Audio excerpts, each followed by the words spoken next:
concursado como especialista em gestão de saúde, mas conhecido como gestor, estou até com medo de falar isso hoje em dia. Gestor de saúde, quase que, né, ou você sai vaiado ou sai preso, né? Mas, de qualquer maneira, eu acho que é importante, e eu quero agradecer a Geisa, a dona Vera, que até entrou em contato, porque eu prefiro que a gente se coloque à disposição, converse e reconheça que existem problemas e dificuldades e venha aqui para também discutir sobre elas, do que a gente se esconder atrás de uma mesa de escritório e não entender o problema de vocês. Como eu sou coordenador, eu vou mostrar um pouco para vocês, eu estou como coordenador, eu coordeno as Geofarms e todas as farmácias do estado inteiro. E, obviamente, o que acontece na Itaperuna, eu não estou em loco com uma câmera vigiando as pessoas. A gente está lidando com seres humanos, não só os que são atendidos, mas aqueles que atendem também. Então, tudo isso a gente tem que trabalhar e construir uma coisa que consiga atender melhor as pessoas, certo? E aqui eu vou fazer uma divisão, e quando eu falar do especializado, eu vou colocar para vocês o que são os medicamentos e as doenças que são atendidos no componente especializado.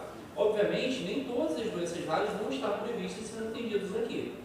E dentro daquilo que é atendido especializado, a gente vai discutir sobre questões operacionais de como acontece o sistema e como que ele operacionaliza, tá? Bom, primeiramente, contextualizar esse texto enorme e falar sobre assistência farmacêutica, né? E nós farmacêuticos, a gente tem um problema muito sério, porque historicamente acabamos ficando associados a só o medicamento. Ou seja, assistência farmacêutica, o foco da assistência farmacêutica é o medicamento, nosso objeto de trabalho é o medicamento, mas o medicamento não é algo que por si só se cria e se acaba. Na verdade, tem alguma pessoa, algum usuário que vai usar aquele medicamento. Então, a utilização do medicamento ela tem que ser garantida. De que forma? Eu tenho que garantir o acesso, mas não só entregar o medicamento para as pessoas, mas garantir que elas usem da maneira correta.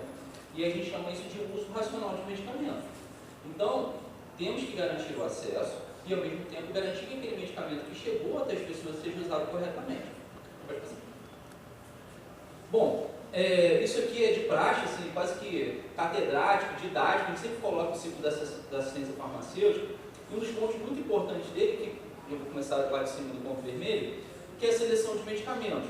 No caso do Sistema Único de Saúde, que é onde eu trabalho, eu vou falar um pouco sobre a CONITEC, que é a Comissão Nacional de Incorporação de Tecnologia de Saúde, que obviamente vocês já devem ter discutido aqui, e depois da Lei 12.401, isso está cada vez mais consolidado, onde que é o espaço da gente discutir se deve ser incorporado ou não uma tecnologia, e no caso o medicamento está incluído. Obviamente, em hospitais que têm comissões de farmácia terapêutica, também é feito algum tipo de seleção respeitando o quê?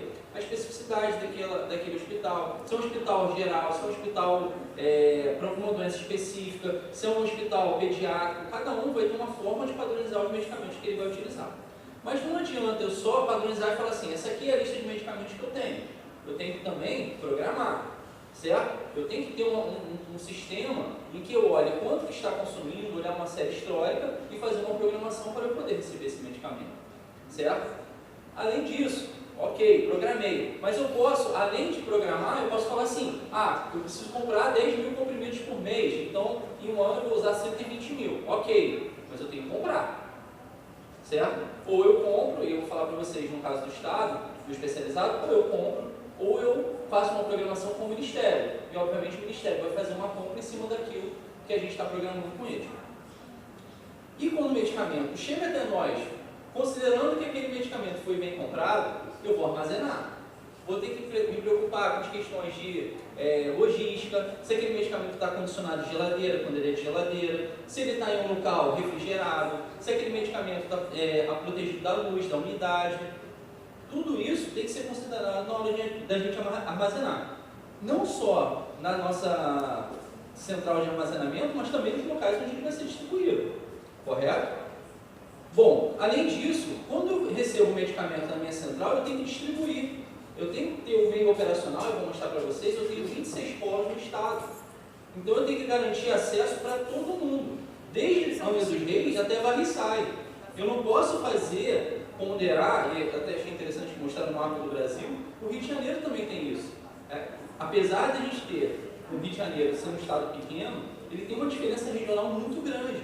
Uma grande concentração de pessoas na região metropolitana e um vazio de pessoas, uma desconcentração populacional em outras áreas, como por exemplo região serrana. Aí quando você vai para a região noroeste, são menos pessoas ainda, mas eu tenho que garantir acesso. Eu não posso pensar e ponderar em relação à quantidade de pessoas que eu tenho em cada local. Obviamente eu vou ter que ter mais acesso, a gente vai mostrar isso aqui para vocês, eu tenho que ter mais acesso aqui no Rio de Janeiro, na metropolitana, mas eu não posso punir o paciente lá de Itaperuna e mandar ele pegar um ônibus e vir para cá.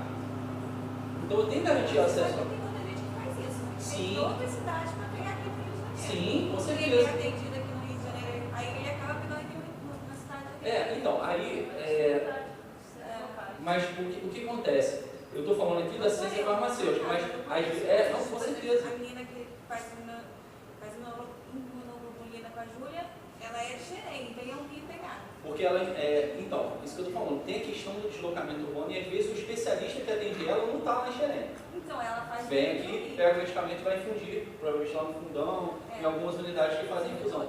Então, muitas vezes, é isso que eu estou dizendo.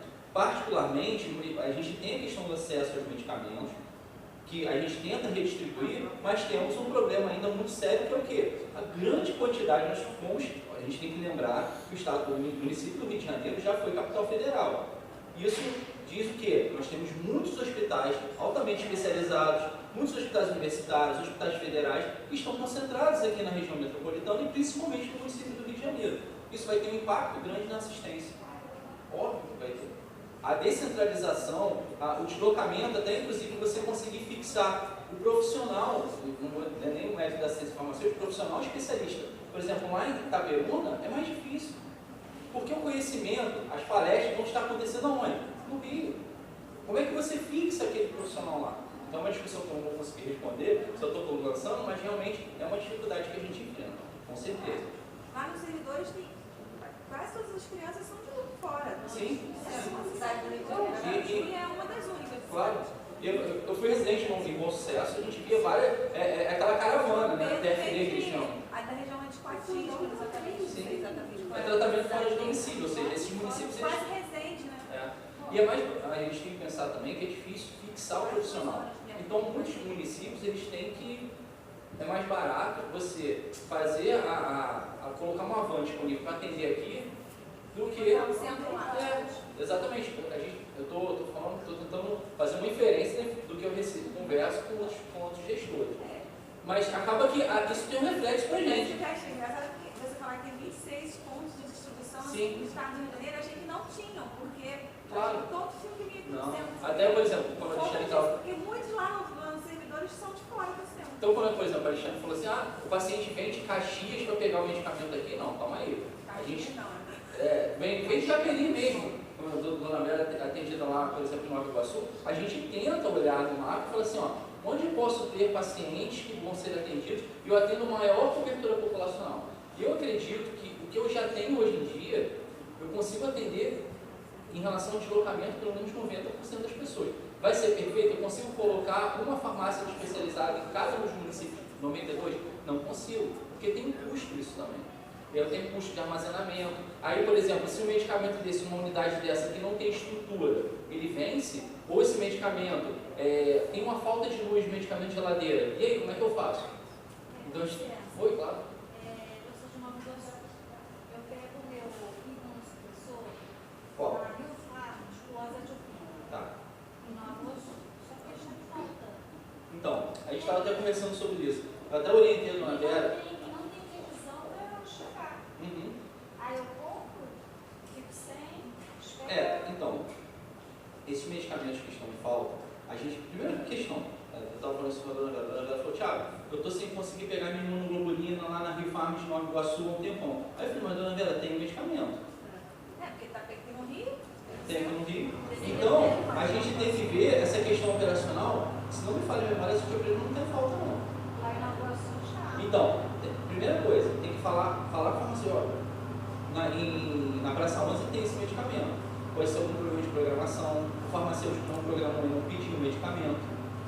Então, é o que eu estou falando, eu não consigo ver os 26 polos. Qual a recomendação que eu tenho? Eu vou até colocar o nosso e-mail, que vocês mandem e-mail para a gente, entrem em contato e também façam reclamação de ouvidoria. Isso é importantíssimo para a gente. Parece que todo gestor, não quero que tenha reclamação de ouvidor. Não, tem que ter, porque isso é um instrumento para a gente também fazer gestão. Porque senão, eu expliquei, porque senão o profissional que está lá na ponta, eu não tenho total controle sobre ele. Então ele pode estar passando informação, pode estar agindo de uma forma incorreta e não está programando o medicamento. E eu preciso saber por que não está chegando. E obviamente vocês vão ajudar a gente a conseguir garantir esse acesso. Tá? Oi? Só que assim, eu penso que isso recai em um ponto, essa é uma coisa de colocar, capacitação de profissional. Se ele não está fazendo, se ele não está buscando, não está fazendo uma programação de medicação, eu penso que cai na questão de capacitação. Porque muitas vezes, todo mundo que eu estou falando, eu sou, a minha vida toda, desde que me formei, funcionária pública. O que acontece? O funcionário faz um concurso, ele entra, se eu estiver errado, ele não é capacitado. Ele aprende a fazer, existe assim, treinar. Aí existe capacitação online. O profissional que quer se capacitar, ele se capacita com os próprios. E você sabe tão bem como eu que essas capacitações custam caro. E aí o profissional tem duas opções. Ou ele se capacita porque ele quer, precisa, e aí entram questões pessoais, éticas e profissionais, ou ele simplesmente para ali. Porque você mesmo disse, ninguém quer ir lá para o interior. E as coisas acontecem aqui. Então, eu penso que isso precisa ser mudado, principalmente para quem está na ponta. Porque aí a usuário, ele chega, não tem, o que eu faço? Eu compro. Não, ele não compra, porque está lá na Constituição, no direito dele, e as diretrizes do Estado. Sim, não pode ficar Eu vou esquecer a educação essencial. Vamos fazer o seguinte, vamos combinar um negócio? Deixa eu apresentar, e aí quando a gente começa, eu abro espaço para vocês reclamarem, eu acho que assim, não tem problema, eu estou me colocando à disposição. Vou responder e a gente vai começar a vai avançando. Mas qual é o seu nome, desculpa? Então, Ana Cláudia, concordo com você a questão da capacitação. Só que quando a gente fala de capacitação, eu, como eu gosto de estudar, então eu sempre estou me capacitando, vejo dois pontos. Primeiro, quando você fala de capacitação, existe uma coisa chamada chave, vocês já vão falar. É competência, habilidade e atitude. Ou seja, você tem que querer fazer, você tem que saber como fazer e ter o conhecimento para isso. Você tem que ter competência, você tem que estudar, mas ao mesmo tempo você tem que desenvolver habilidade. Então, assim, a questão da formação é muito mais complexo do que simplesmente você, por exemplo, eu estou fazendo um curso EAD, um curso à distância, eu faço um curso de avaliação de tecnologias, o Ministério da Saúde oferece gratuitamente, fui lá, me inscrevi, consegui fazer o curso, dá um trabalho desgraçado, você tem que ficar lá, eu posso todo dia de manhã, tem que fazer o curso, tem um cronograma que você tem que seguir. Claro, é a minha atitude, correto? Que eu uso a minha motivação no trabalho, porque eu acredito no que eu estou fazendo, e obviamente vou me capacitando cada vez mais. Tem um outro elemento que é estrutural e às vezes organizacional, às vezes a dificuldade do acesso, às vezes o profissional não chega até ele a informação de como que ele tem que fazer a capacitação. Não é só questão do custo também. Não é que a informação fica fechada a um grupo pequeno de profissionais. Eu não consigo avaliar e generalizar dessa forma, porque vocês, a Marcela trabalha comigo, vocês restringem as informações, eu acho que não. Não, eu estou brincando, mas eu estou falando assim, mas uma realidade, infelizmente, eu vi e vivi.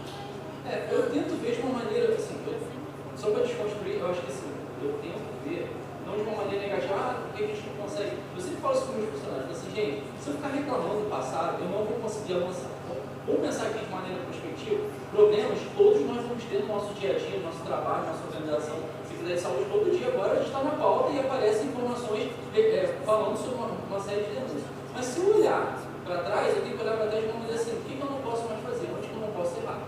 Então a gente tem que ter uma capacidade, tem que ter uma capacidade de diagnóstico, só que não existe soluções simples para problemas complexos. Isso é um fato. Então assim, tem uma questão cultural que é difícil você romper. Então, por exemplo, uma mudança de cultura, ela demora 5 a 6 anos para você começar a ver a realidade mudando. A colega que trabalha no INCA, você vê que é uma estrutura extremamente complexa, cada INCA é um mundo.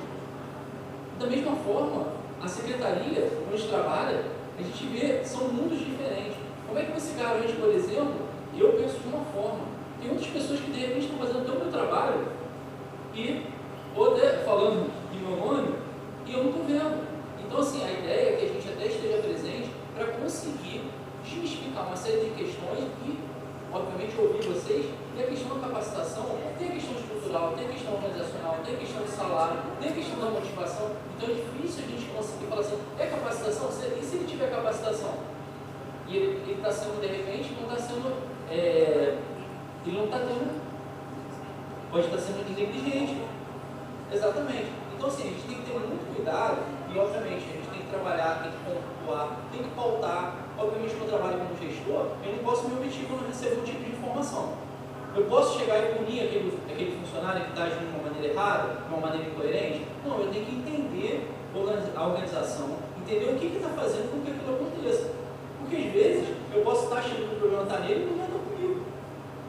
De repente, eu estou fazendo alguma coisa errada, que eu não estou passando a informação correta para ele. Então, é uma questão também da gente refletir e olhar no espelho e falar assim, ó, será que eu também estou fazendo certo?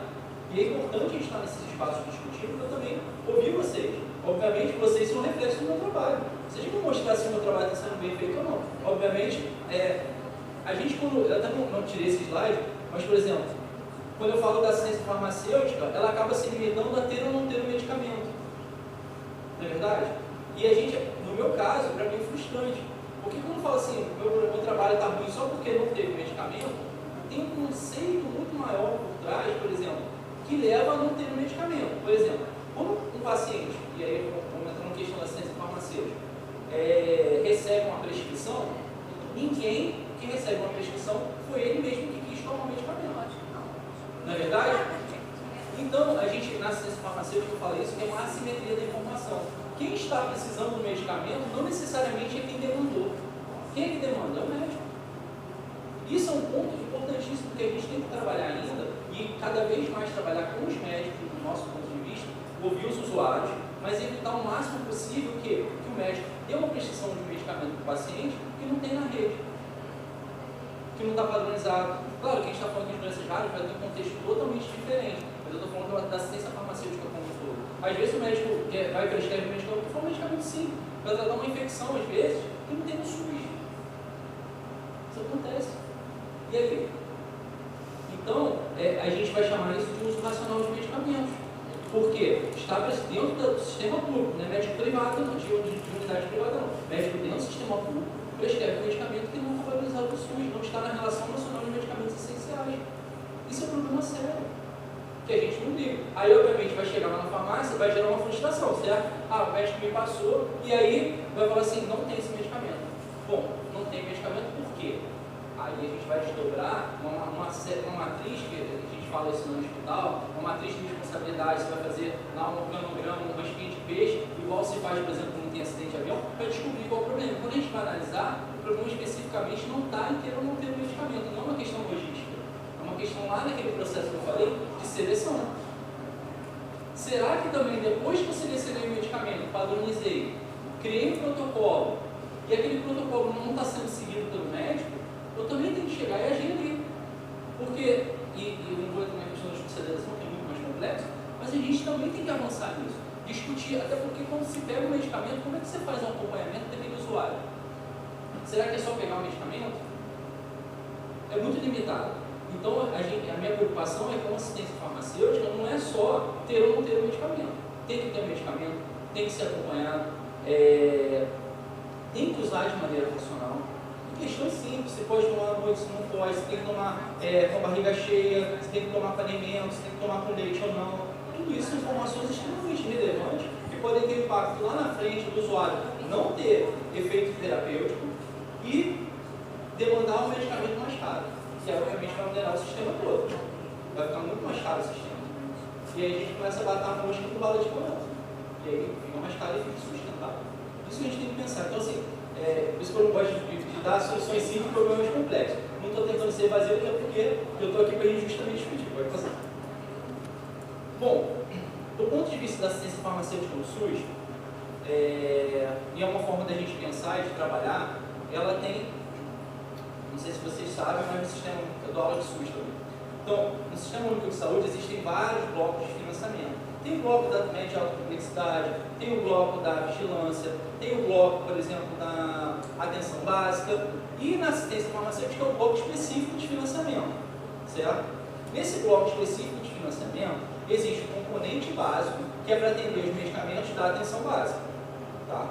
Existe um componente estratégico da assistência farmacêutica, que é para atender as doenças muito prevalentes ou estratégicas mesmo. Por exemplo, hanseníase, tuberculose, HIV, todos eles vão estar no componente estratégico. Já o componente especializado é para atender, e a gente acaba usando de uma maneira nem sempre correta, até porque no caso das doenças raras mais como isso, são os medicamentos de alto custo, mas nem sempre são medicamentos de alto custo. Por exemplo, eu tenho medicamentos como a atorvastatina, que não é tão caro o valor unitário. Mas, como a pessoa tem que usar o medicamento a longo prazo, o custo total do tratamento é maior. Então, são doenças muito prevalentes que não estão previstas na atenção básica. Outro que a gente está agora vivendo é um medicamento chamado clopidogrel, que é para tratamento de quê? Síndromes coronarianas agudas. É um medicamento que é para tratar pessoas que tiveram infarto, para evitar a revascularização dessa pessoa. E no especializado, a gente atende 80 doenças. Então, a gente está falando aqui de algumas que eu vou mostrar para vocês que a gente atende no especializado, que são doenças raras, mas outras doenças extremamente prevalentes. Por exemplo, insuficiência renal crônica. Eu tenho praticamente 30% dos meus pacientes têm doença renal crônica. Ou estão dialisando, fazendo hemodiálise, diálise peritoneal, ou são transplantados, que são as modalidades de tratamento. E temos doenças como artrite reumatoide, hepatite C, hepatite B, várias doenças autoimunes, psoríase, artrite psoriásica. Então, a gente tem muitas doenças, e cada doença é um mundo diferente que a gente acaba enfrentando. Eu vou mostrar para vocês a nossa dificuldade, mas quanto é importante a gente também estar trabalhando com todo mundo. Vocês imaginem, se eu tiver, a gente vai falar de imunodeficiência primária. É um mundo. Se eu vou falar de hepatite C, é outro mundo. E eu tenho que dar conta de todos esses mundos. E eu não posso pensar de uma maneira de caixinha. Na verdade, várias fibrose cística, por exemplo. Fibrose cística. Ataca o pulmão tanto quanto a imunodeficiência. Então, quer dizer, ele tem medicamentos comuns. Exatamente. Então, assim, não é tão simples a gente lidar. E a Nordela falou, pô, Thiago, beleza, imunoglobulina a gente consegue garantir uma regularidade, como um problema aqui, outro ali, mas eu tenho infecção, e às vezes eu tenho que tomar medicamento. Então, antibiótico. E tem coisas que a reforma de não nos dá, que é, por exemplo, o seretide, que é a bombinha, então não me dá. O remédio de aplicar na nariz também não dá. Isso é uma grana por mês. Sim. E como é que a gente discute essa questão da rede? Porque onde está sendo acompanhado os pacientes? Pelo menos, graças a Deus, eu não andava. Mas essa isenção desses nossos medicamentos é feita pelos médicos ou é um programa que já vem definido pelo Ministério da Saúde? Eu vou explicar um pouquinho. Já eu fiz essa ponte. Se for essa, a gente entra com agora pedido. Não é tão simples assim, mas assim, tem uma complexidade muito maior, mas claro, a instância que a gente tem que fazer esse tipo de discussão é no Ministério da Saúde. O Estado participa dessa discussão? Participa, porque ele tem responsabilidade assim como o município. Existe uma coisa chamada Comissão Intergestores Tripartite, que é o Ministério da Saúde, os Secretarias de Estado de Saúde e as Secretarias Municipais de Saúde, que se reúnem com uma certa regularidade, mensalmente tem reuniões, para agendar discussões sobre isso, porque eu também não posso discutir, novamente, o medicamento. Eu tenho que discutir a rede de atenção, eu tenho que discutir para onde eu vou encaminhar aquele paciente, quem é o gestor daquele paciente, gestor do cuidado. Isso é uma coisa muito difícil de a gente conseguir trabalhar. Por exemplo, claro, a gente está avançando, por exemplo, a cobertura da atenção primária, né? Então, aqui no Rio de Janeiro, para as clínicas da família, com todas as dificuldades, não entrando no mérito agora, mas como é que você pega um paciente que é acompanhado da atenção primária e vai encaminhar ele para alguma doença, para algum cuidado de média ou alta complexidade? Isso vira um funil, isso vira um gargalo, vamos chamar de slide sobre isso. Isso é uma dificuldade que a gente tem, de garantir o acesso. E não é garantir só o acesso ao medicamento, o acesso ao cuidado, ao especialista, ao exame diagnóstico. E não é só para você também fazer o rastreamento da doença, mas também fazer a recuperação. A médica não está mostrando a questão das doenças neurodegenerativas. Como você faz a reabilitação, faz a fisioterapia? Então, tudo isso tem que ser pensado pensado no contexto. Então, a integralidade vai estar muito baseada na capacidade de resolutividade do sistema, que não só a assistência farmacêutica. Nós, da assistência farmacêutica, a gente acaba sendo meio que preterido pelos gestores, porque a gente só dá problema quando falta medicamento. E nós somos, como nós somos a porta de saída, não somos a porta de entrada do sistema, poucas pessoas ainda ficam preocupadas com a gente. Começamos a ter um pouco mais de atenção depois de quando entrou a questão da judicialização, que se fortaleceu cada vez mais. Já o ramo especializado, a última portaria que está vigente é a 1554 de 2013, e ela define o quê?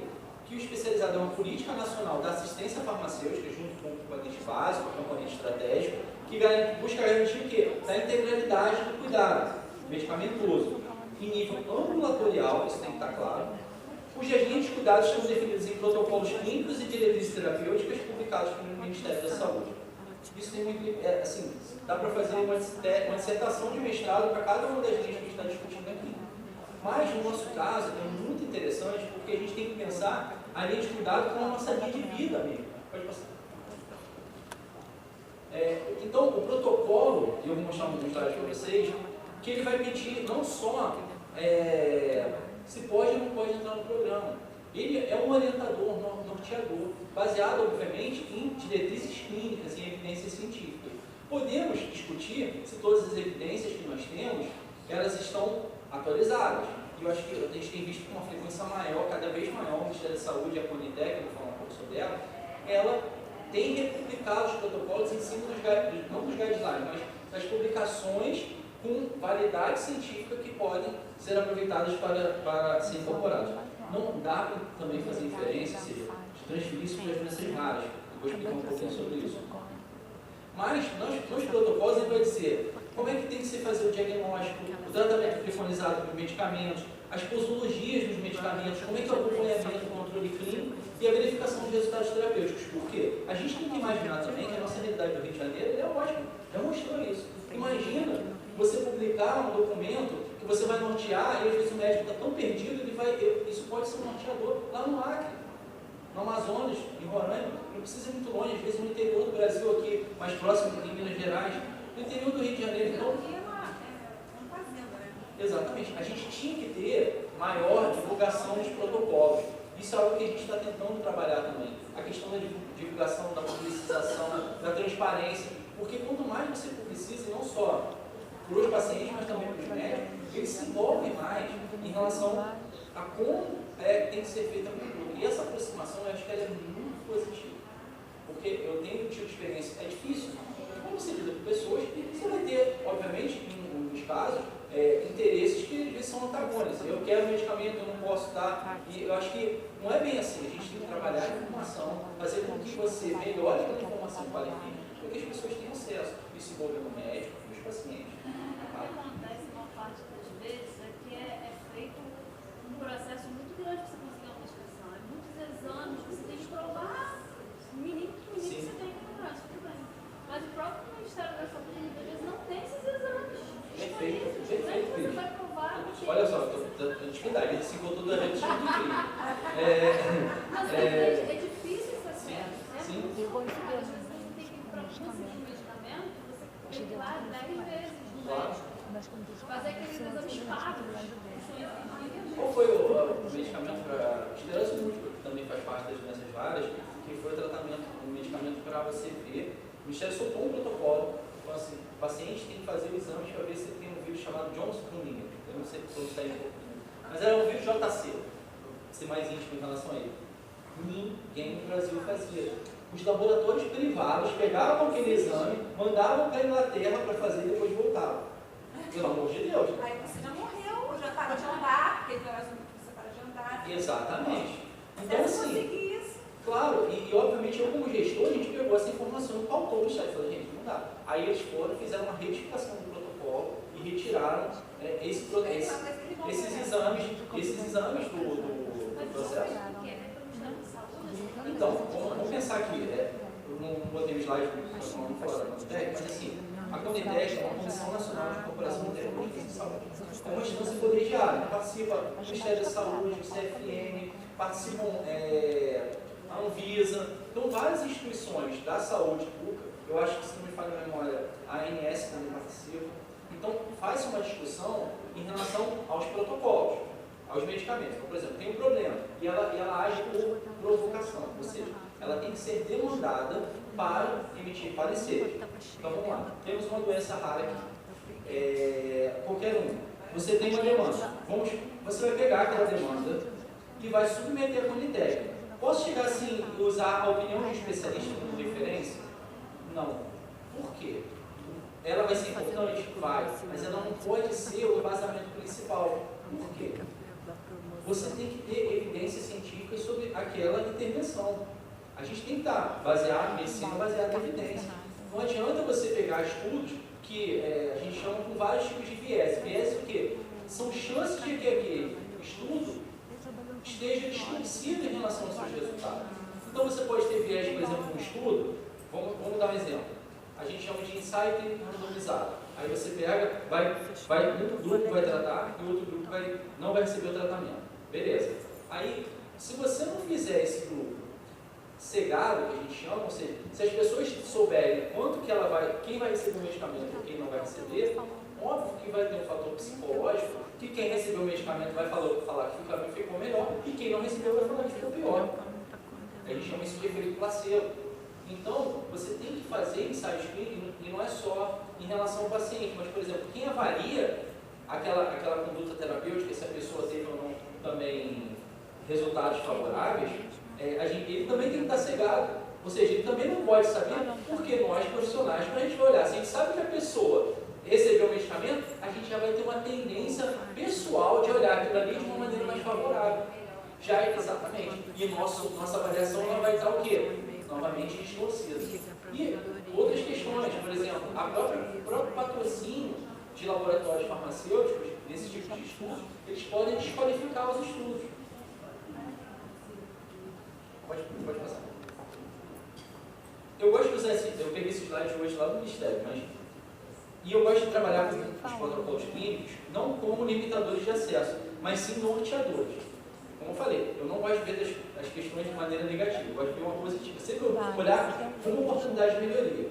Formas de a gente melhorar o acesso, de garantir a racionalidade daquele cuidado e fazer com que as pessoas possam ser cuidadas durante muito mais tempo. Porque a gente não pensa nisso, mas a gente tem que olhar não só pontualmente, mas na sustentabilidade daquilo. As nossas condutas elas têm que ser sustentáveis.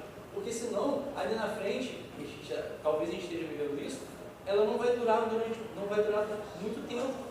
E aí o sistema vai entrar em colapso. Então a gente tem que pensar também em atitudes de gestão que elas sejam sustentáveis. Eu acho que isso está na voga por causa do meio ambiente. Mas a gestão pública ela também tem que trabalhar de uma maneira sustentável.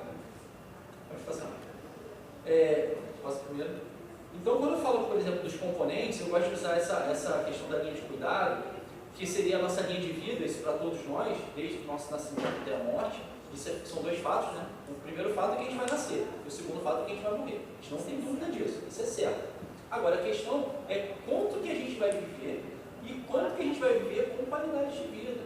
A gente está hoje em dia trabalhando com a questão do bem-estar, quanto que a gente consegue ser produtivo enquanto a gente está trabalhando, a gente está em idade produtiva. Isso é importantíssimo. E aí, quando a gente fala da linha de cuidado, quando a gente olha do ponto de vista da gestão, da assistência farmacêutica está incluída, óbvio que a atenção básica vai ser a primeira linha de cuidado. A gente vai começar a cuidar das pessoas com os problemas menores. Então, claro, as doenças genéticas não entrariam tanto nessa questão, mas, como a gente falou, existem outras doenças associadas que poderiam ser resolvidas na atenção básica, como, por exemplo, infecções, que poderiam ser bem resolvidas nesse caso, certo? E tem medicamentos que são, alguns, nem todos, mas existem medicamentos que são contemplados nesse tipo de situação. Vou dar um exemplo, por exemplo, Bactris, sofrimento oxazol e trimetoprima para infecção oportunista em HIV. Óbvio que você consegue isso na atenção básica. Nem sei. Não, estou falando. E novamente eu vou falar aqui. Quando eu falo de SUS, eu tenho um problema muito sério, porque existe expectativa e realidade. Óbvio que existe uma idealização que a gente não consegue concretizar tudo, mas ela tem que. Eu sempre tenho que pensar que, de uma maneira, qual é o certo. Acontece no caso concreto, às vezes não. Exatamente. E flavorinha, quando é preciso, também quero. E quando a gente fala, obviamente, na atenção básica, tem dois pontos aqui importantes.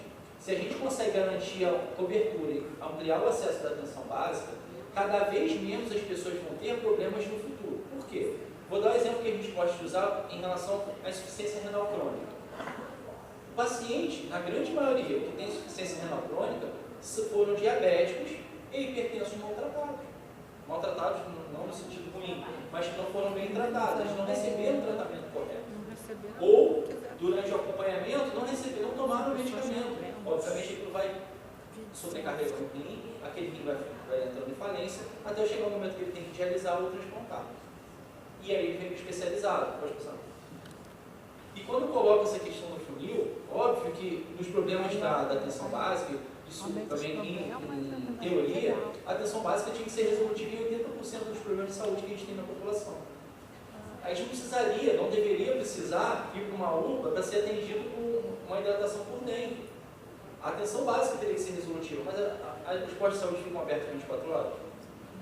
Entendeu? Então, assim, a discussão também da atenção básica, ela teria que estar discutindo a questão do atendimento de pequenas urgências. Óbvio que deveria ser. Teria que ser uma porta de entrada e fazer esse cuidado.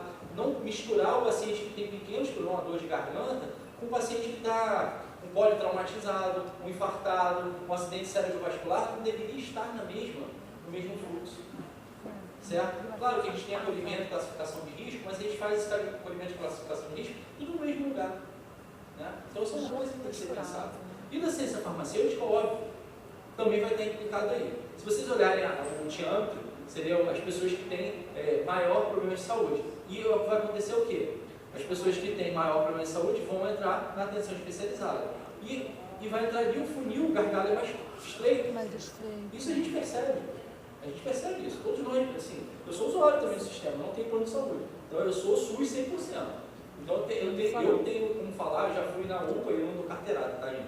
Vai gestor, né, vai dar carteirada. Não, eu faço questão, porque eu acho que a gente também tem que usar o sistema para a gente também sentir. Porque a gente tem, todo mundo pensa assim, infelizmente. Mas já fui na UPA e fiquei 6 horas para ser atendido com uma crise renal. Mas a gente tem que aceitar, é um pacto social. Eu acredito no sistema. Até porque eu prefiro acreditar que o SUS é uma solução com problemas do que pensar que é um problema sem solução. Porque a outra opção qual seria? Privatizar tudo? Eu não prefiro essa opção. Eu prefiro acreditar que o SUS precisa melhorar e a gente tem que trabalhar com isso. Mas não desconstruir ele. Tá? Então, na atenção especializada, a gente vai ter vários gargalos. A chegar até o especialista, conseguir fazer os exames diagnósticos, a questão da reabilitação, a própria acesso aos medicamentos, porque tem os protocolos que vão fazer regulação. Óbvio que a gente vai fazer, porque a gente tem que ter uma racionalidade. A pessoa que vai chegar lá e olhar, e eu vou falar um pouco da minha equipe, ela tem que ter alguma informação para ela fazer um julgamento. Ela tem que ter o conhecimento. E aqui, quem vai dar o embasamento para a gente? É o protocolo. Concordo, Cristiano, concordo que muitas vezes, quando a pessoa faz a formulação lá dos protocolos que eu estava falando da Conitec, eu falo para cá, né? Quando eles fazem a formulação da Conitec, eles vão fazer a revisão sistemática, ela demora 6 meses. Eles pegam todas as bases, e hoje em dia não usa só o inglês, nem só o inglês e o espanhol, usam todo tipo de linguagem, até traduzem alguns artigos de outras línguas, e vão, a partir dali, procurar evidências se aquela conduta terapêutica tem evidência ou não. Quer seja uma conduta usar o medicamento, ou quer seja ser o acompanhamento e o aconselhamento de um paciente. E em cima daquela conduta, daquilo que foi verificado no sistema, nos artigos que foram publicados, é que vão dizer se nós, né, pode ou não ser atendido. E como que tem que ser atendido? É aquilo que a gente chama de evidência, é aquilo que diz como que deve ser feito aquele cuidado. E a partir de evidências. Posso usar um estudo de caso como referência? Pode, mas qual é o valor de um estudo de caso? Estou falando de um caso. Aí, qual é o grande problema que a gente tem com as doenças raras? Quando a gente fala de estudo, de medicamentos, de revisão sistemática, a gente precisa ter uma coisa chamada número de pessoas tratadas. E é uma grande dificuldade ainda que a gente pauta também no Ministério da Saúde. Por exemplo, vou dar um exemplo da hepatite autoimune, que eu gosto de brincar. Quando eu falo da linha de cuidado, tudo é perfeito, né? Eu estou idealizando aqui. Mas vou dar esse caso. a pessoa pega a azathioprina, um imunossupressor para tratar a hepatite autoimune. Beleza. Chega um momento que aquela azathioprina pode não vir a fazer efeito e mesmo com o curso de corticoide não vai ter efeito. Se aquele paciente não pegar o microfenolato, que já tem alguns estudos publicados, o que vai acontecer? Ele pode perder aquele fígado e vir a transplantar. Aí ele volta para o especializado. Fica uma lacuna aí. E aí eu tenho que ter essa lacuna, eu não consigo preencher, nem na minha cabeça. Então assim, a gente acaba pautando também, e agora o Ministério ele lançou, né? Uma das doenças que eles estão querendo revisar o protocolo é a hepatite autoimune. E por que não foi incorporado o microfenolato? Porque nos estudos, o número de pessoas que se trataram era muito pequeno. Então não dava a robustez que a gente chama de estatística para entrar aquelas pessoas. E deve ser o mesmo problema que se vive em relação às doenças raras. Não sei se isso foi discutido aqui. Acaba... Porque não tem, você não tem, a gente chama de N. Não tem estatísticas. Sim, não é só diagnóstico. Não tem assim, estatísticas. Como é que eu controlo? Não tem robustez estatística. E também, não tem. Obviamente, acho que no câncer também acontece isso, mas você não tem um N, um número de pessoas suficiente para você comparar, até porque tem uma questão ética. Eu vou dar um placebo para uma pessoa que só vai sobreviver com aquele medicamento? Isso é um ponto. Então, isso também é discutível. Então, a evidência ela tem que avançar em relação aos tipos de evidências que estão sendo utilizados. E eu acho que o Ministério e a Conitec têm avançado em relação a essa discussão. Eu tenho percebido, por exemplo, a doença de Gaucher, que é uma doença que também, aqui no Rio, vou mostrar para vocês, são 80, 100 pacientes que são tratados. Então, assim, e outras doenças como a doença de Paget, são 6, 7 pacientes que a gente tem. Então, assim... Tem, vou mostrar para vocês aqui. Geral do estado? Claro. Não, do estado do Rio de Janeiro. É, do estado. Então, assim, a gente tem que tomar muito cuidado, são os pacientes que retiram medicamentos com diagnóstico de imunodeficiência. Então, Mas aí já é um número que a gente Não, mas só tem imunoglobulina, então quem tem isso possível, vou mostrar para vocês. Pode passar. No caso, eu vou mostrar aqui da esclerose múltipla.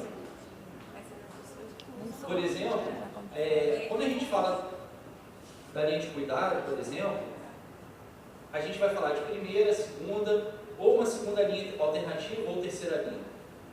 A primeira linha, por exemplo, é o glatirame, ou beta-interferona. A segunda linha seria o natalizumab. E uma segunda linha alternativa, quando o natalizumab é contraindicado por alergia, ou o paciente for vírus JC positivo, aí ele pode usar o figolimod. Então também se usa uma racionalidade, porque também a gente não tem que pensar só na questão de evidência científica se faz o efeito ou não. Tem que se olha impacto orçamentário, análise de custo-efetividade, porque quando a gente vai tomar uma decisão como gestor, a gente tem que ponderar a questão econômica. Óbvio, saúde não tem preço? Não tem, mas tem um custo. E novamente, isso tem que ser sustentável. Certo? Então eu, por exemplo, eu sou a favor de aumentar o financiamento do SUS. Eu sou. Vai falar porque tem corrupção e tal. Beleza. Mas mesmo se não tivesse corrupção, o SUS, o financiamento teria que ser maior. Eu, entendendo que outros países que têm um sistema universal de acesso, o financiamento tem que ser maior, para aumentar o acesso às pessoas. Obviamente, a gente concorre o quê? A gente concorre com, por exemplo, o plano de saúde, a pessoa vai e desconta do imposto de renda.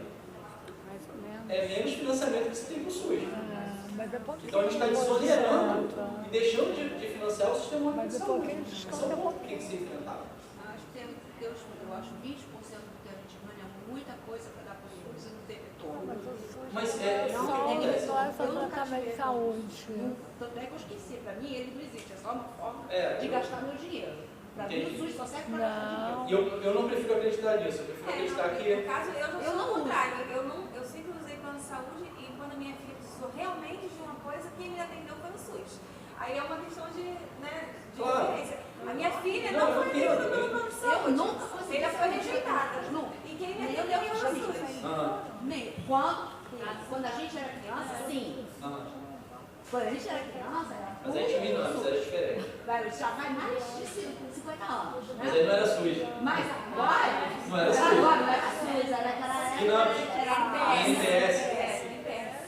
a gente usava. Agora, depois, nem eu, meu pai, minha mãe, a gente não consegue ter acesso ao SUS.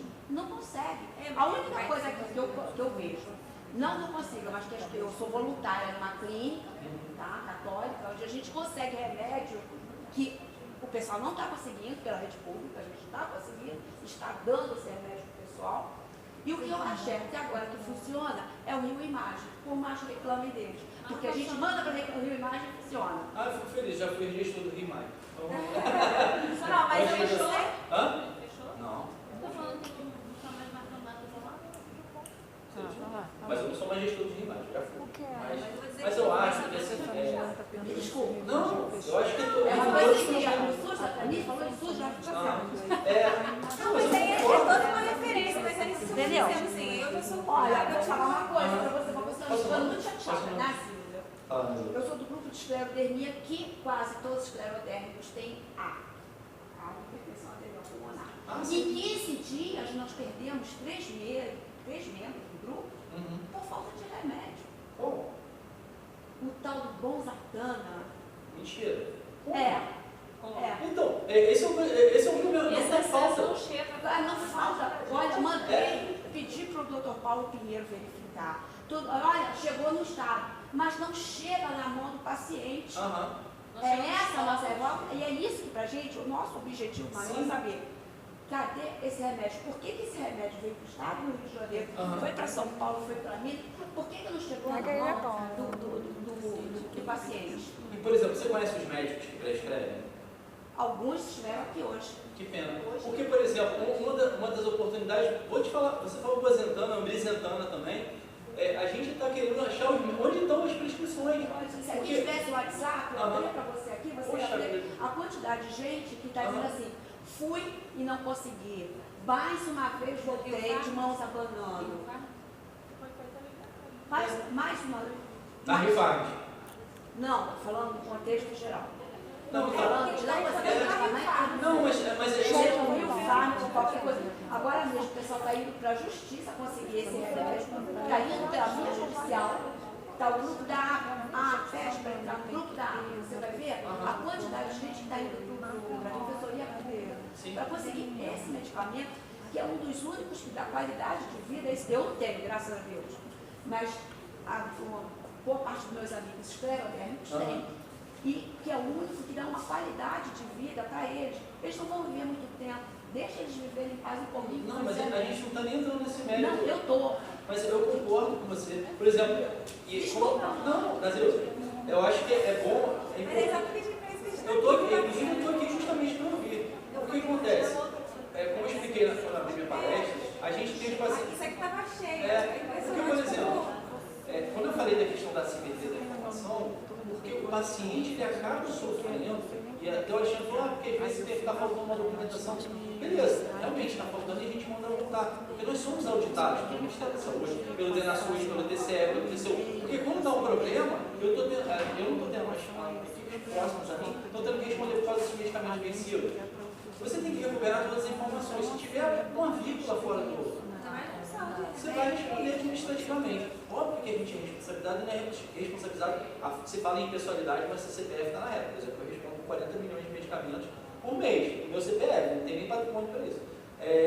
Então, eu tenho que ter essa responsabilidade. E eu preciso do médico. Eu preciso chamar esse médico e conversar com ele.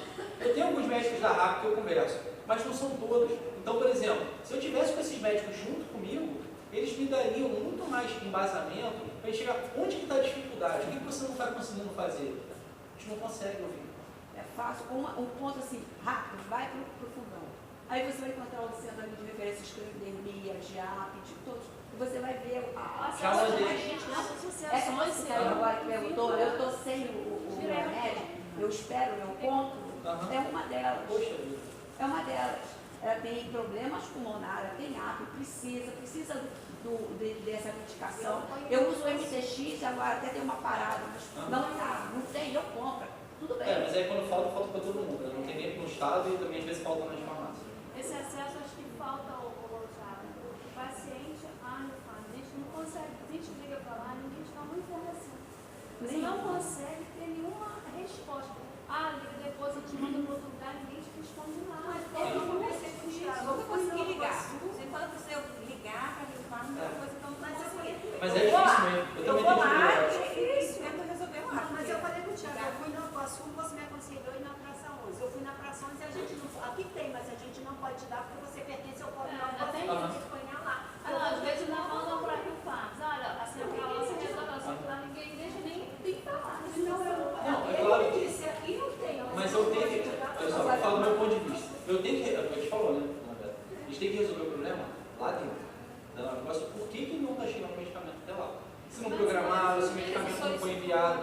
Oi? Foi solicitado para você. Se não foi solicitado, eu tenho que saber, por exemplo, a questão da RAP. O que o médico está pedindo que não está chegando os pacientes conseguindo pegar? Eu tentei, eu só reuni até hoje, e eu estou com esse medicamento desde 2014 no meu estoque, e não está dando saída. Bom, pois olha, tem uma quantidade imensa. Você participa das folhas que o pessoal está reclamando da AP, que sem remédio, que morreu, já contamos até que 3 morreram em menos de 15 dias. 3. Então, Por falta do coisa, por que não está lá? por isso que eu estou aqui.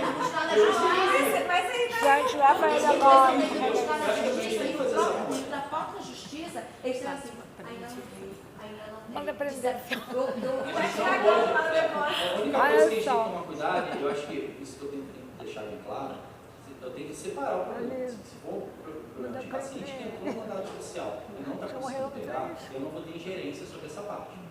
Olha, se o paciente é um paciente que tem critério de inclusão e ele pode entrar na Rio Farms, aí eu tenho que trabalhar para fazer com que ele seja incluído. A gente está tentando até fazer um movimento com a mandado judicial, pacientes que não conseguiram, com problemas operacionais, e entrar na justiça, a gente tentar readequá-los e colocar na Rio Farms. Sim, mas esse vai tentar pessoal fazer foi aquele... na justiça, porque já estavam 3 a 4 meses sem esse remédio. Aí foram via justiça. Não conseguiram pegar ou não conseguiram se não aprovar. deram para eles o remédio. Mas você entendeu? Eu preciso dessas Não deram. informações. Como também não estou dando agora, vou dizer, lá no Rio, em São Paulo, nós estamos com uma pessoa que é cabeça do pode grupo, ver que é a filha dela preso. está cada vez pior, e não consegue o remédio. Sim. E aqui no Rio, a mesma coisa, chega no local, não tem. Ah, mas não tem previsão. Nem tem previsão. A outra que faltou, a outra acabou a história. Entendeu? Gado, o que é Tu isso? tem contato dele, né?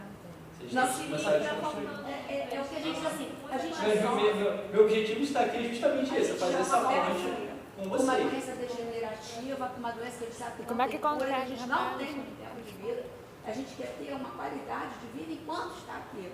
E não depois, olha, daqui a um mês, vamos estudar daqui a 6 meses do estudo, a gente vai ter. A gente não tem tempo para isso. A gente está morrendo. Não entendo. A gente está morrendo, o nosso filho está morrendo. A gente não tem tempo de esperar a burocracia, o estudo, a formação do protocolo, não veio protocolo, a gente está morrendo. A gente quer o direito de morrer bem. Claro. Porque a única certeza até então que a gente tem é que nós vamos morrer. Claro. Nós vamos morrer. Nós, com esclerodermia, vamos morrer antes de todos. Ou então o pessoal que tem essa doença do osso de cristal. Mas nós estamos morrendo muito rápido. Não deveria. O meu grupo está dando uma baixa assim, que tem horas que dá vontade de fechar o Facebook e não ver mais. Tem um Porque outro lado. toda hora tem um morrendo. E cada um deles assim, não deu tempo. O remédio chegou e ela morreu ontem. Depois de anos, O remédio chegou e ela morreu semana passada. Esse é o nosso problema. Essa é a nossa meta. A nossa meta é o remédio chegar. Certo ou errado é a nossa esperança. Não, eu entendo. Entendeu? Se tem essa doença que precisa do estado da cocaína, é a esperança. Meu filho, eu vou fazer contrabando, eu vou ser traficante, mas eu vou fazer meu filho viver. Eu não vou esperar ninguém fazer um estudo, procurar as notas e esperar 2 meses. Não, quero meu filho vivo agora. Eu vou ser traficante, eu vou arrumar esse extrato da cocaína e vou dar para o meu filho. Desculpa, mas eu tô emocionada, porque assim,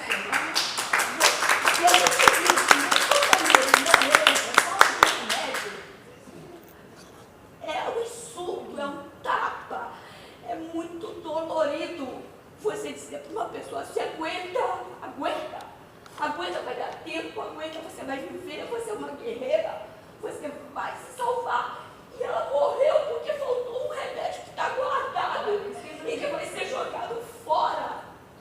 Vai ser incinerado, vai pagar uma fortuna para incinerar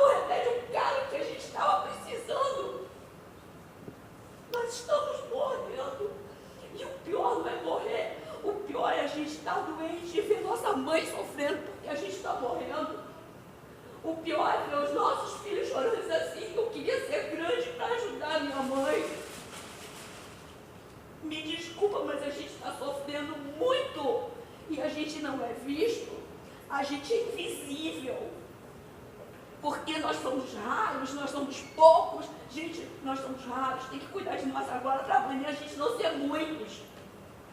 Para os nossos filhos não terem os problemas que a gente tem, para não passar por problemas piores psicológicos, psiquiátricos. Porque não é só morrer assim, Deus do céu, se eu dormir e não acordar, meu Deus, graças a Deus é uma bênção. Agora eu ficar no leito, eu ficar em casa morrendo, todo mundo vendo eu morrer, e ver minha família sofrer porque eu estou morrendo, ninguém merece. Porque quem sofre mais do que eu é a minha família.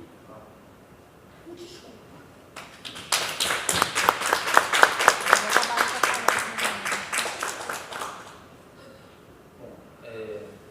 Desculpa. Não, eu sinto a dor de vocês, assim, eu não posso nem falar porque, como eu falei, eu me sinto como usuário também. E eu acredito nisso, e assim, eu estou aqui justamente porque eu acredito, assim, de todas as dificuldades, e eu acho que a gente tem que enfrentá-las. Temos que dar respostas, obviamente, institucionais. Não é que vou separar o pessoal do profissional. Óbvio que a gente sente. Eu já fui tratado do SUS, bem e mal, e a gente tem que buscar que esse sistema melhore. Eu acho que isso é uma luta que é das doenças raras, mas é de todas as doenças que a gente tem no sistema de saúde. E isso todos nós temos que enfrentar. Quem tem a doença genética, descobriu a doença depois de um tempo, o caso da fibrose é um caso clássico, que é uma doença que antigamente não se passava nem dos 10 anos, acho que dos 5 anos, e fosse melhorando o tratamento. Da última vez que a gente teve um evento, pessoas que estão 40 anos, então fibrose cística, estão conseguindo viver. Então é uma questão, é uma dificuldade que a gente tem. Oi? De qualidade de vida. De qualidade de vida. Então assim, é um enfrentamento que a gente tem que fazer. E o sistema tem que dar essas respostas. E obviamente assim, a gente está aqui conversando com os usuários, a gente sabe, somos nós que sofremos junto com vocês, eu como gestor, tem que ter compartilhado esse sofrimento. E ao mesmo tempo a gente tem que chamar os médicos, tem que conversar com as equipes. Eu consigo ter perto de ir lá no fundão, bater na porta do fulano de tal, não consigo. E talvez vocês sejam um canal para que a gente consiga cada vez melhorar. A gente já teve esse... Mas tem que ter esse acesso. por isso A pessoa ouvir que está dentro da coisa e não conseguir. Realmente, entendeu? Tá vendo como para mim, quando eu fico lá... eu quero... computador, né? Eu não Tem quero que ter noção disso. Se a gente ligar, Aham. quero falar com o coordenador, não passa. A gente quer conversar a respeito da situação. A gente vai levar o seu caso, mas não tem resposta. Não vai dizer, não adianta nem buscar. muito difícil. Você vai no polo, você discute o seu problema. Eles falam assim, mas aqui a gente não pode resolver nada. Quem resolve? O Estado. Ele está para o Estado. Mas aí é o Ministério da Saúde. Pô, tem que ir em Brasília? Eu pergunto se vou ter que ir em A gente Brasília. teve esse caso lá.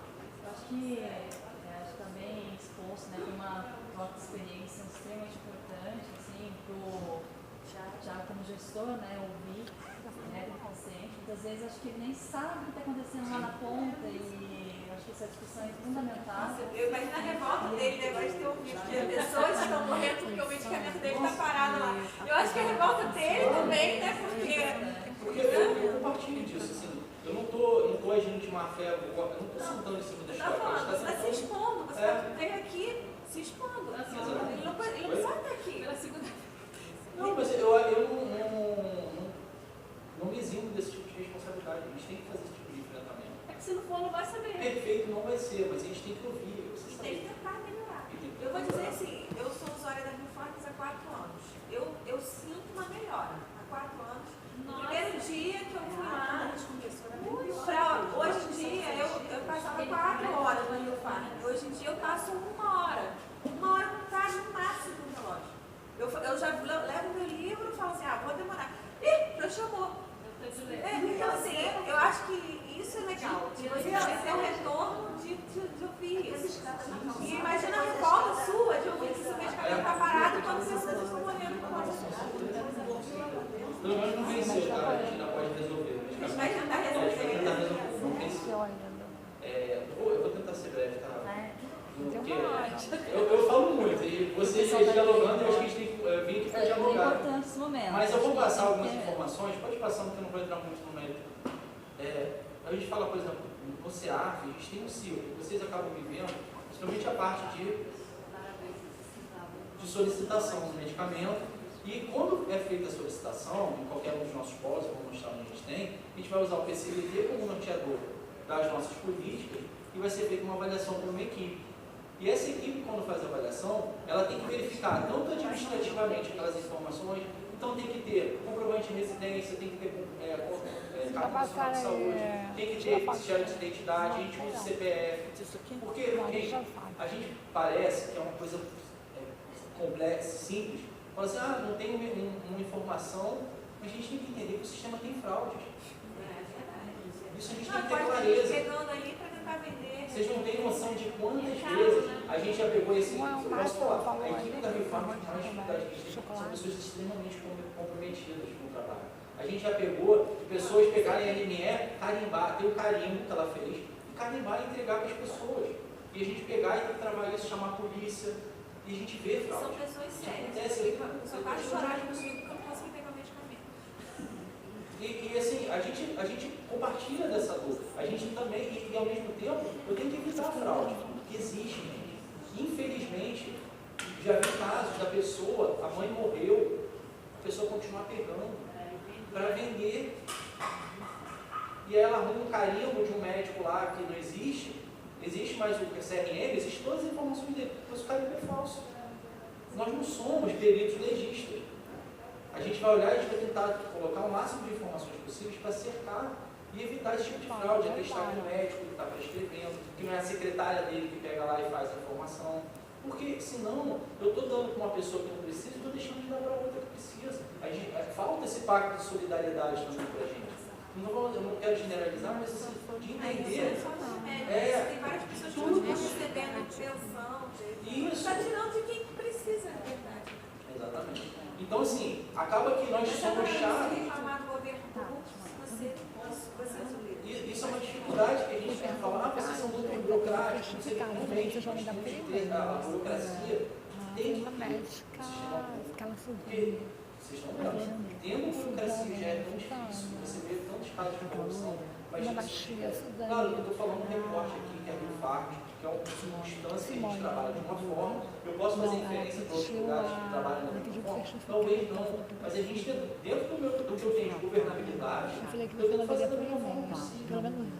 Então, assim, você é perfeito? Não sou. Eu acredito no que eu estou fazendo. Isso para mim já é um ponto importante. Agora, é o que a gente vai falar. Existem doenças, nós ficamos doentes. E aí a gente tem que melhorar o acesso. E o insumo que a gente hoje em dia não trabalha, mais importante além do medicamento, é a informação. E é o que vocês têm que trazer para mim, têm que trazer essas informações para eu também pautar as pessoas. Ou não, tem que ter um canal. Tem que ter um canal. Eu assim, eu coloquei até a Chamando depois, você me dá uns dois vídeos. porque você parece que você não tem noção de quantas respostas de ouvidoria a gente dá. Marcela, resolve essa situação da ouvidoria, a gente encaminha, a gente tenta dar resposta, a gente tenta dar retorno. Porque a ouvidoria para mim parece que a mulher, o gestor lá, está falando, não, ninguém vai falar, porque eu não consigo ver lá na ponta, entendeu? O problema acontecer. E aí eu preciso ter esse retorno. Isso é muito importante, pode passar. Eu vou trazer só algumas informações aí, no meu caso, pode passar, só para... Pode passar. Vai passando, até chegar um mapa. Pode passar, isso aí é mais técnico. Pode passar. Aí, só mostrando para vocês aqui onde a gente tem polos. Onde tem os pontinhos vermelhos, é onde tem polo com componente especializado. E são os municípios do Rio de Janeiro, municípios do estado do Rio de Janeiro. E quanto mais escuro, é maior a densidade populacional daquele município. Então, se vocês forem observar, sim, onde tem mais pontinho vermelho, onde tem mais polo. E onde tem pontinho vermelho dentro de municípios escuros. Mas aí não ia caber o Tu tá querendo demais. É porque eu já gravei, eu sei que praticamente 80 municípios assim de cabeça. Mas assim, se vocês olharem, os municípios mais populosos, a gente pelo menos tem um polo de dispensação. Claro, temos dificuldades em relação à assistência, mas a gente tentou descentralizar o acesso para melhorar esse acesso. É difícil. Às vezes a pessoa tem farmacêutico que te liga lá de Itaperuna, Thiago, eu tenho polo, mas eu não tenho psiquiatra para prescrever. Isso é uma dificuldade. Às vezes já me ligaram, por exemplo, de vassoura. Eu tenho medicamento, tenho polo, mas eu não tenho pneumologista para prescrever o paciente para asma. Aí a gente até flexibilizou, por exemplo, aceitar que o clínico venha a fazer a prescrição. A gente preferencialmente é o pneumologista, mas por outro lado, a gente tem que tomar muito cuidado. A gente tem que ter assim, um pouco rigoroso em relação ao protocolo, porque às vezes o clínico dá um diagnóstico errado. A gente tem que assumir que acontece isso. Já aconteceu. Antigamente, por exemplo, atender asma, só era contemplado no protocolo de asma. E, por exemplo, a recomendação que o Alexandre colocou, que eu não recomendo, por exemplo, mudar o sítio para poder ser atendido. Isso, novamente, é fraude. Mas a recepção não foi direito. Mas, entendeu? Mas nesse caso, a gente está burlando o sistema para poder conseguir o acesso. Não estou entrando na discussão no mérito do certo e errado, se é legal, se é ilegal. Mas isso também é uma forma ilegal da gente agir. A pauta tem que ser diferente. Vocês estão entendendo? Então, assim, a gente tem que lidar com isso. Por quê? Quando teve o pleito, por exemplo, qual é a diferença? Ao invés de atender o farmacoterapeuta desenhando para asma, o médico pedia para DPLC, doença pulmonar obstrutiva crônica, que é do fumante. E o que aconteceu? O Ministério foi e publicou o protocolo. Veio e a gente agora tem tanto para DPLC quanto asma. Ou seja, foi lá em cima e aí a gente conseguiu padronizar. Mas sabe o que acontece? A grande maioria dos meus pacientes continua sendo de asma. Sabe por quê? Porque o médico não quer fazer espirometria. Às vezes também não tem como fazer, não tem. Mas não é um exame tão difícil. aparelho pequenininho. A espirometria, me desculpa, não é um exame tão difícil. Está entendendo? Então, assim, também tem essa questão estrutural da gente tentar trabalhar e fazer.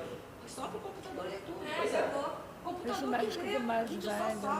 Não é, porque não é um exame difícil de ter acesso. A atenção básica você tem. Os servidores têm. Então, assim, não é um exame difícil. Então, tem esse ponto também que a gente tem que contrapor. E aí parece que eu tenho um monte de paciente asmático no Rio de Janeiro. Não é, a grande maioria é DPLC. Mais DPLC de suavidade que asmático. Exatamente. Porque nesse prazo. Exatamente, pode passar. Não, só fazer um contraponto aqui. A gente tem, além desses polos, aqui na região metropolitana, temos unidades que atendem para doenças específicas. Por exemplo, o IFF e o Piquet Carneiro, não está nem aí, mas o Piquet Carneiro da UERJ, ele atende, por exemplo, fibrose cística. A criança está no IFF e o adulto é atendido lá no Piquet Carneiro. Oi? E esse específico para doença rara é porque também, né? Porque lá é centro de doença rara. Não, então, é centro de doença rara. Tá, eles estão em processo. Estão em Lá eles não processo. O recebem pessoal da não PJ. perde o medicamento. Porque tem uma questão estrutural. Porque como centro de referência, o UERJ agora, não tem estrutura para comportar todos os medicamentos. Então lá na Rio Farmácia a gente acaba atendendo. Então ele esse médico encaminha e atende lá na estação. Isso. Cidade Nova, é o que a gente recomenda. Tem Nova Iguaçu, tem Caxias, tem Niterói, tem São Gonçalo. Mas central é no Rio. Foi o IASERJ Central. A gente tem o IASERJ no Maracanã que atende só hepatite C. Tá, porque eu falei assim, gente, demoliram. Tá lá, eu moro do lado, demoliram. Não tem nada A mais. Cruz Vermelha. Não, está demolido, mas eles se mudaram lá para o Maracanã. E, claro, minha pauta, por exemplo, seria ampliar o acesso, a gente estava falando de hemoglobina. Meu sonho era pegar a hemoglobina e colocar lá no fundão para fazer infusão lá direto. A gente operacionalizar isso. Porque, por exemplo, é um problema. Quem gasta a hemoglobina vai ver no treino, a gente não sabe, faltou luz, gente. Então, a gente. Lembra que eu falei? Eu já chamei o fundão várias vezes. Vocês têm que também. Por exemplo, aí qual a estratégia que eu estou fazendo? Por exemplo, como gestão. A gente ampliou o acesso, por exemplo, para hepatite C. A grande maioria dos centros de referência, Fundão, Antônio Pedro para doenças psiquiátricas também a gente atende. Mas Gafrê, Fundão, Bom Sucesso, e os servidores, todos eles atendem, por exemplo, a gente conseguiu colocá-los como centro de referência de tratamento de hepatite C. Foi um grande avanço que a gente teve. Porque a gente descentralizou o acesso aos pacientes de hepatite C, está agora com os novos medicamentos, está tendo 85%, 100% de cura da hepatite C. Eu queria aproveitar essa agenda de que a gente está inserindo esses medicamentos lá nessas unidades e conseguir fazer o quê? Colocar outros medicamentos. Descentralizar esse acesso para essas unidades. Nossa, isso é perfeito. Claro, eu tenho, por exemplo, vou dar um exemplo, tem medicamento para protocolo da dor crônica. Lá na Rio Farmácia não tem tanto isso aí, mas eu já descobri que no fundão, no servidor, todos eles, tem clínica da dor.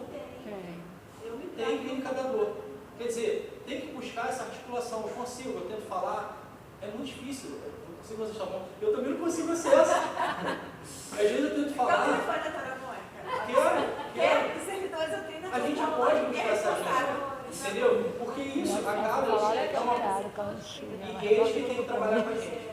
Porque, conversando com os médicos, os chefes de serviço, claro, não adianta também combinar só com a médica e a farmácia não combinar. Porque se a farmácia falar, Tiago, no IFL, vou dar um exemplo do IFL. O teu e-mail ou o teu telefone, quando a gente for com a médica passar um desses remédios, a gente pede para ela passar um e-mail para você perguntando se tem, onde pega, vai lá. É isso? Eu vou mostrar para vocês, eu vou dar meu e-mail, eu coloquei só especializado, mas eu passo o e-mail pessoal, para a gente também buscar essa fonte desses médicos. Eu até falei com a Marcela, a gente está tentando até fazer um banco de dados de médicos por especialidade. Porque eles, assim, mudou o protocolo, o médico nem sabe.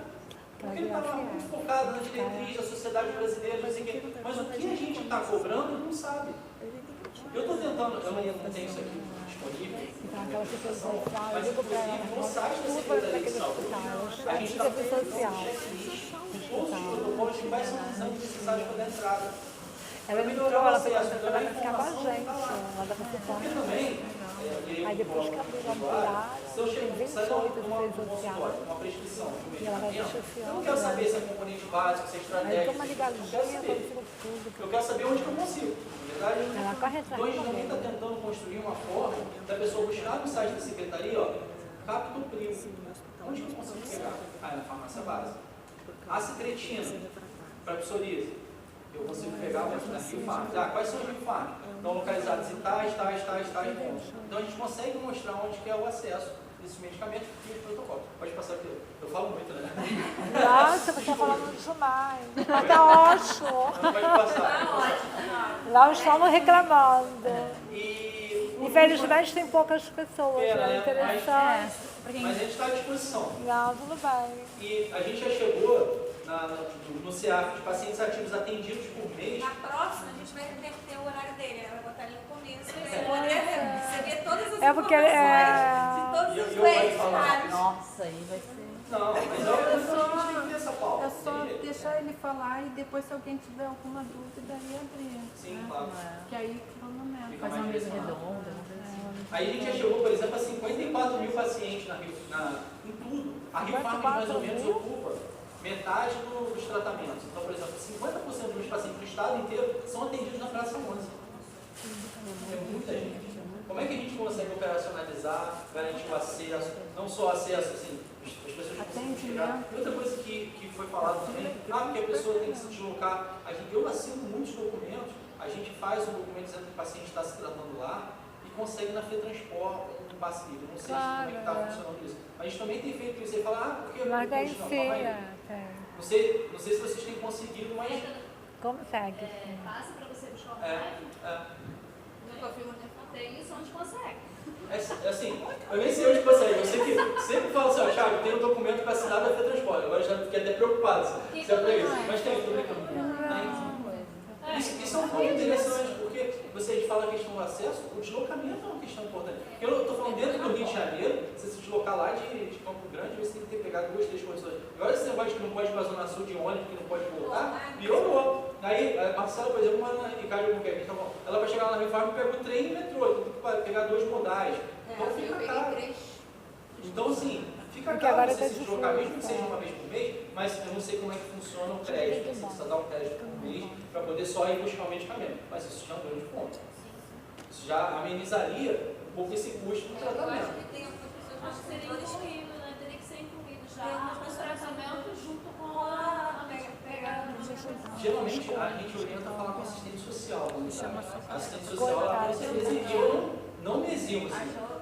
Tem gestor que tem medo de assinar documento. Eu tenho fé pública. Então, se alguém chega para mim, Thiago, eu quero um documento dizendo que eu sou tratado aqui, então, eu vou dar. Quem mais não pode dar esse documento que não eu? Entendeu? Eu tenho que ter essa fé pública, olhar no sistema, está embasado e a pessoa retira. Então, tem que ter esse embasamento. Pode passar isso, eu vou mostrar para vocês, das doenças raras. Eu fiz uma tabelinha, ficou pequeno. Foi que eu quero. A média de atendimentos por mês de 2015. deficiência, relações de Aí, olha lá, Cris. 73, ela não está acreditando muito nesse número, não. Não acredito mesmo. Não? Mas por quê? Para menos ou para mais? Para mais, sim. Mas aí a gente tem que tomar. Então tem 60. Só ciente. Não, mas será que eles estão chegando até mim? Esse que ele está Ó, falando. Dona Vera ficou 2 meses sem tirar, já é menos 2 que entra na conta, entendeu? Ah, isso aí é mensal. É mensal. E no caso, é só da central da tudo até. Está. Isso aqui é muito bom também. Então, mas será que os pacientes estão Nossa, a gente tem uma porcaria, então não entra aí. Eu até botei rápido ali, ele está Eu entrei, tem com porcaria. outras formas de doença cardíaca pulmonar. Somos mais raros. Isso aqui é o número de pacientes que a gente tem atendido por mês de hipertensão Você arterial viu o Dr. pulmonar. Juan falando da diferença, não vai contando história, tudo que não, mas não se vergonhar, porque ela assim, não fala não fala não. Não, tem Porque outras aí coisas você assim, tem fica outros atrás da por gente, exemplo, mas a doenças gente pais ficou mais, de foi assim, que negócio, você vai no lugar certo, na hora certa, no momento certo. Eu liguei pro médico, ele resolveu tudo pra mim, até passagem, todos isso é um os problema, médicos. gente, e a gente não enfrenta Uma coisa isso. assim, tão, sabe, as Existem coisas, medicamentos que são para tanto, doença ele dava evitável. tanto, Os tudo laboratórios certo. não querem fazer, porque são baratos. Uma coisa assim, muito... Medicamentos para doença de Wilson. Medicamento para Então, doença de ele Wilson. quer Há pouco pegar o tempo, a mesmo, como penicillamina funcionou, para ele tratamento de quer... doença de Wilson. Ele quer que seja a mesma linha, por isso que ele fala. E o Estado não tem poder nenhum para chegar e obrigar aquele cara a fazer. Lembra que ele chegou e Aconteceu com o Fludara, o menino eu que cheguei, eu nem conhecia ele, eu muito para cima. fluorocortisona. A fluorocortisona para tratar uma doença, tipo assim, falta porque o laboratório simplesmente não Desse jeito. porque não é interesse Não tem financeiro. financeiramente. E ele não quer concorrer. E só tem um O ministro laboratório. falou que uma pessoa, quando descobriu que tinha Aí a saído gente não entraria nas doenças raras, mas aí são você quer doenças tratar raras do seu e problema, aí emergenciais. esquece todo mundo. Aí uma mãe, no programa do Gugu, pedirem que alguém pagasse o tratamento. Vocês conseguem fazer a manipulação desse medicamento? Não, alguns medicamentos, quando não tem, eu faço pela manipulação. O médico faz a receita e Gente, por exemplo, Falou que pagava o tratamento. teve a vacina, a gente estava sem a vacina, a Alexa da herpes, sim. Aí eu né? fui Sem entrar vacina, tudo. Eu estava tendo uma crise após a outra. Aí eu tomei a vacina manipulada. Todo mundo, só que representava a associação, né? Que eu estou analisando o presidente da associação. Mas o problema é que você Mas só que ela só tem validade de um ano, então você tem Aí que quer fazer fazer todo isso, ano. aí falou assim, E eu eu vou fiquei reunião, assim, 3 anos sem lá ter em crise. Brasília, que tivesse que levar esses médicos. Aí eu leio com médicos, que eu conhecia médicos, que era diretamente né? mas aí eu tô condicionado. Existem alguns medicamentos que não tem, mas se o médico tem a Eu tenho um forma, nosso questionário que a gente fez. Mas como Estado, eu só posso comprar um medicamento que tem risco. não, mas é uma Não, claro. Como assim? Cada coisa que tem processo Gente, é assim, uma coisa assim que a gente não falava. Processo Mas aí judicial. o tratamento de todas as Não, a gente não pessoas. atende processo judicial. A Criamos gente tenta logo pegar o de paciente centro. com mandado judicial e colocar ele no meio de uma forma regular, sem atendimento técnico do protocolo, para ele retirar normalmente. Para a gente tirar do mandado judicial, porque para a gente também não é bom. É isso que ele gosta de falar. A parte Então a dele gente é legal, tenta bem regularizar legal, aquele bem paciente. mas é bem E legal. muitas Ele vezes, fala, e eu deixa eu ver acho que isso tem que ser falar. enfrentado, acontece da pessoa ficar igual um ping-pong na rede, não consegue ter acesso e entra na justiça. E eu tenho que ser pautado sobre isso. E a gente tem que pegar aquilo ali, a pessoa tem critério, tem condições de entrar e a gente conseguir melhorar a informação, a troca da informação que vocês e com o médico, para a gente poder Aí eu chamei os médicos, poder qualificar a informação e dar uma entrada mais qualificada. Da RAP, por exemplo, tive vários casos da informação que não estava claro no laudo. A gente devolveu o processo de exigência e não tinha informação correta. Ou que não estava seguindo o esquema terapêutico que estava no protocolo, o médico não estava seguindo o que estava no protocolo. Então a gente precisa ter essas informações de uma maneira mais qualificada. Eu só consegui falar com o médico da RAP, 2. Um da Oeste e o outro, nem sei, esse nome. Mas é um, são 2.